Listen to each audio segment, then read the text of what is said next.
सर्वप्रथम प्रभु कृष्ण अशेष धन्यवाद हो आप देखते प्रभु जीवंत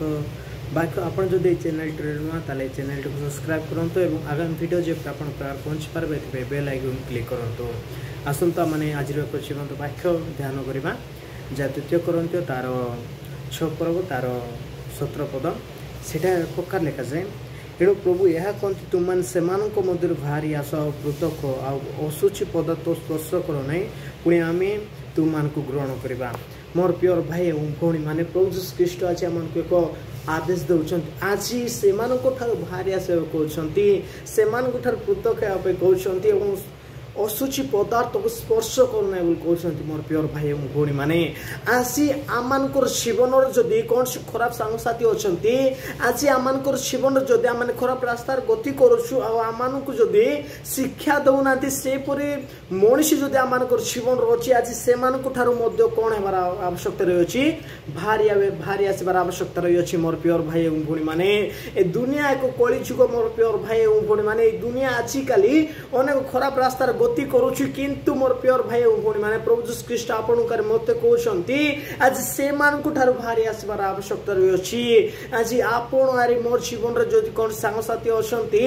आम जदि ठीक कथा कहले जदि से ठीक कथा शुणुना खराब रास्तार गति करुँच आज प्रभु जीसस ख्रीस्ट आपण मत कहते से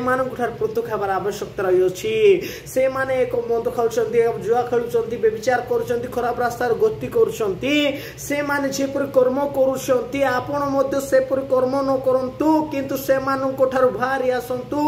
पृथक होती मोर प्योर भाई और भौणी मैंने आज आम मैंने कौन करुचु सांगसाथ सहित मिसिक एंजॉय करुचु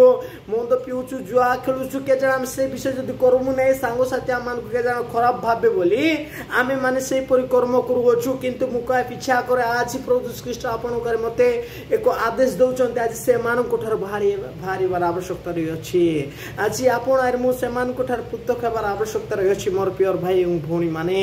आज आम जीवन जो पाप अच्छी से पाप आम भारी बार आवश्यकता रही। आम केवल सांगसाथी सहित ही आटाच नहीं मोर प्योर भाई और भौणी मैंने किंतु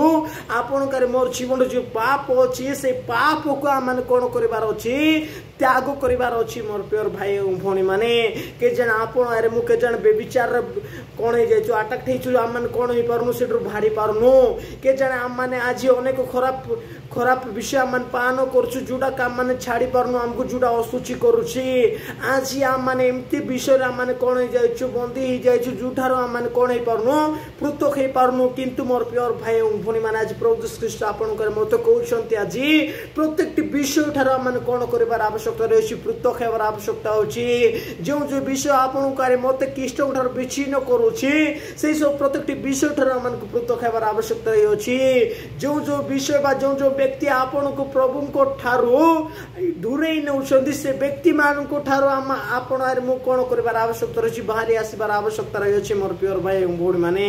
जदि आपण मु जदि बाहरी आसबु ना केवे प्रभु जीसस ख्रीस्ट आपण पिता और मोर पिता हेबे नहीं। आज प्रभु जीसस ख्रीस्ट आपण को हजार लोक मानकर मध्य आपण को मनित करछंती आज आपण जदि से सहित मिसी आपण मध्य जदि ईश्वर विहीन जीवन काटिबे ताला आपणकर मनित व्यक्ति कौन है दुख प्रकाश करेंगे मोर प्योर भाई और भौणी मैंने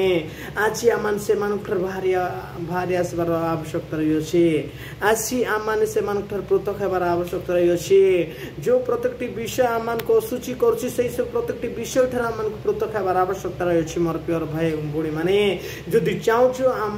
परमेश्वर आम पिता हूँ ताले बेविचार ठार दूरे हबार आवश्यकता रही अनेक पाप ठार दूरे हबार आवश्यकता रही आम जुआ खेलवार दूर हबार आवश्यकता रही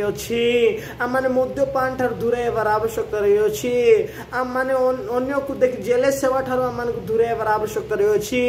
आपण मत जदि अन्य लोक खराब रास्ता ट्राए कर दूर हबार आवश्यकता रही। जदि आपण मत जदि इच्छा मोर परमेश्वर मोर पिता हूँ प्रत्येक विषय ठार आम दूर हबार आवश्यकता रही। और जदि आपण मत जदि परमेश्वर इच्छा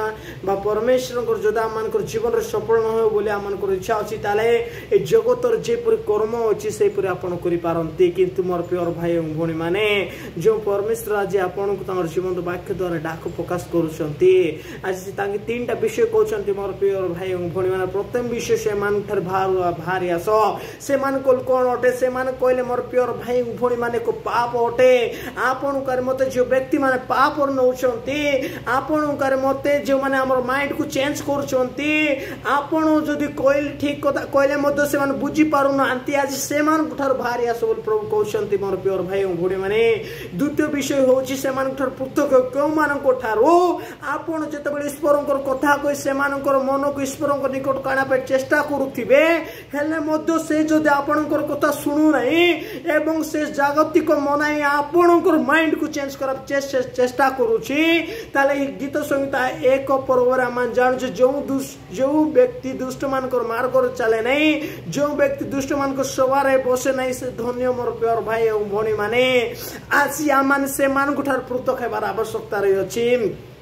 आज जो व्यक्ति मान आपन को कहउछंती तृतीय विषय जो व्यक्ति मान कहउछंती ए सब विषय खाओ ए सब खाली किछि हेबो नै बोली मोर प्योर भाई और भौणी माने से सब विषय जो विषय आपन को सूची करूची आपन को सृष्टिकर्ता को ठार आपन धुरे नेउची से सब पदार्थ कोन करबार आवश्यकता रहउची लेखा जाए कौन स्पर्श कर आवश्यकता नुहे मोर प्योर भाई और भौणी माने आज आम से सब प्रत्येक विषय को त्याग कर कृष्ण को आम ग्रहण कर आज्ञा अनुसार निजर जीवन को सजाड़ा तो प्रभु आज अल्प शिक्षा द्वारा आपन आशीर्वाद करंतु आमेन।